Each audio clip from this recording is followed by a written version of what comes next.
deposit money into your Pocket Option trading account, follow these steps. Log into your Pocket Option account. Access your Pocket Option account using your credentials. Navigate to deposit section.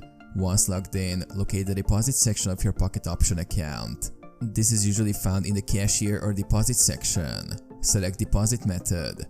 Pocket Option offers various deposit methods such as credit or debit cards, electronic wallets, and cryptocurrencies. Choose the deposit method that suits you best.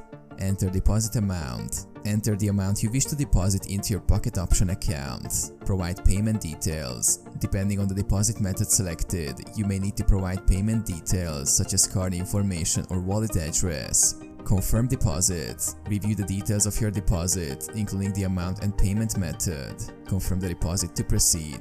Follow additional instructions. Depending on the selected deposit method, you may need to follow additional instructions provided by Pocket Option or the payment provider. Wait for processing. Once the deposit is initiated, wait for the transaction to be processed. This usually happens instantly for electronic payment methods, but may take longer for bank transfers or cryptocurrencies. Check Pocket Option account. After the transaction is processed, check your Pocket Option account to ensure that the funds have been successfully deposited.